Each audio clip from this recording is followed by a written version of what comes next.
it's Dr. Liz Mary. She's going to present on comparison. Share your screen. Present on comparison of myopic and glaucomatous eyes using OCT angiography. Our judges are Dr. Sunita Dubey and Dr. Harsh to comment. Good morning. My thesis is titled Comparison of Myopic and Glaucomatous Eyes Using Optical Coherence Tomography Angiography. These are the fundus images of a 57-year-old female with high myopia having -6 and -7 diopters in her right and left eye respectively. IOP in both eyes were within normal limit. The HFA showed superior arcuate scotoma in both eyes, more in the right eye, and OCT RNFL showed thinning in both eyes. Does patients like this have glaucoma or is it just high myopia? This is what my study aimed to answer. The aim of my study was to evaluate the vascular density in the optic disc and peripapillary region and macula in myopic and glaucomatous eyes using optical coherence tomography angiography in order to determine if the two diseases can be differentiated on the basis of vascular density.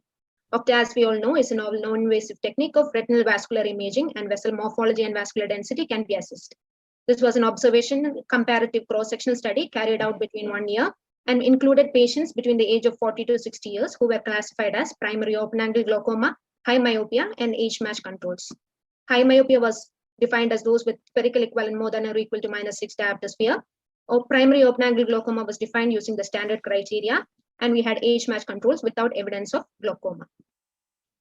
Patients with high myopia with open-angle glaucoma, history of trauma, or any other coexistent ocular pathology were excluded. A comprehensive baseline evaluation was done, and the patients were categorized into primary open-angle glaucoma, high myopia, or controls, and all the patients were subjected to OCT angiography of the disc and peripapillary and macular region. Images were obtained from a 3 × 3 mm zone centered on the optic disc and a 3 × 3 mm zone at the macula centered at the fovea. The images thus obtained was extracted and binarized using ImageJ software, which is a Java-based image processing system developed by the National Institute of Health. These are the fundus images of a 60-year-old diagnosed with primary open-angle glaucoma, showing the disc and peripapillary and the macular region, and the corresponding OCT angiographic images. On binarizing, the images appears like this, and the calculated peripapillary vascular density was 29.55%, and the macular vascular density was 14.75%. A total of 128 eyes of 70 patients were enrolled, 48 belonging to the control group, 46 to open-angle glaucoma group, and 34 belonging to high myopia group. The table shows the distribution of the peripapillary vascular density, and we can see that it has a decreasing trend from controls to the primary open-angle glaucoma group. This is the box plot showing the distribution. And on further analysis, we found that the primary open-angle glaucoma group had a lower peripapillary vascular density compared to the high myopia group, and this was statistically significant. The macular vascular density also showed a decreasing trend from controls to the open-angle glaucoma group. And on further analysis, we found that though the open-angle group had a lower macular vascular density compared to the high myopia group, this was not statistically significant. Relation of ganglion cell complex thickness to macular and peripapillary vascular density showed a positive correlation to the peripapillary vascular density of open-angle glaucoma group. To summarize, there is a significant difference in the peripapillary vascular density between the open-angle glaucoma and high myopia group, with the peripapillary vascular density of primary open-angle glaucoma group being lower, and there is no significant difference in the mean macular vascular density between open-angle glaucoma and high myopia group. To conclude, the OCTA is a useful diagnostic tool and can be a potential aid in distinguishing between the two entities.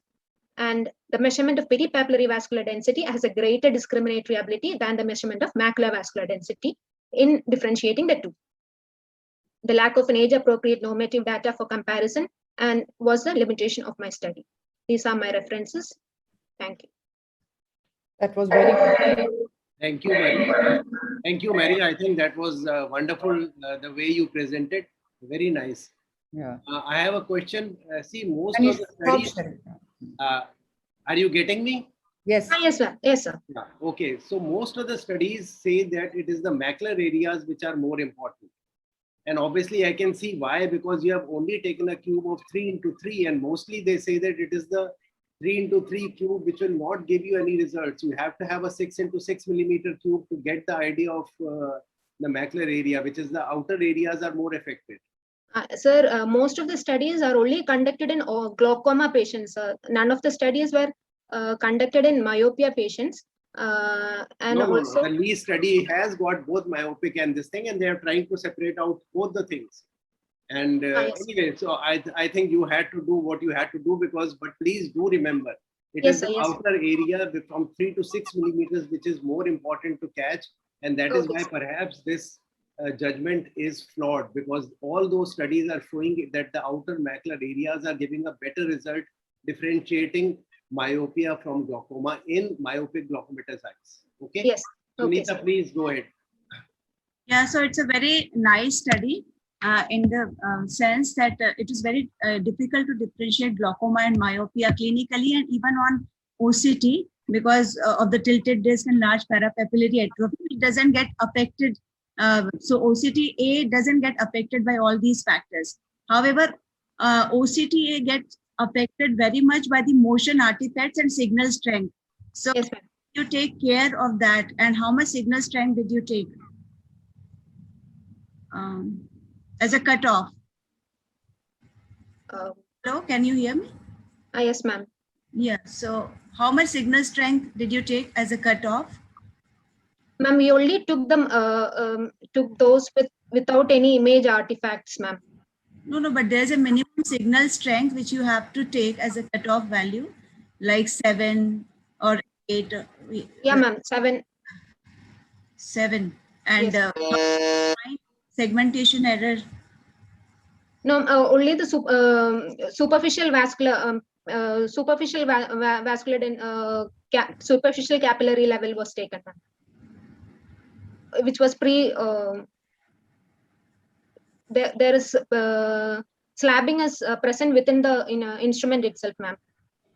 No, I'm not slabbing. I am just talking about, did you exclude very high myopes with segmentation error on OCT? We didn't take any images which had a segmentation error. Only the clear images which could be segmented. Only which could which could give the clarity, clear images with showing the superficial vascular. What is your recommendation? Should OCT-A be recommended in patients with associated high myopia and glaucoma? We can do we can recommend that, ma'am, and we can see that based on the Octa will always be an added tool in helping us diagnose between the two entities, ma'am.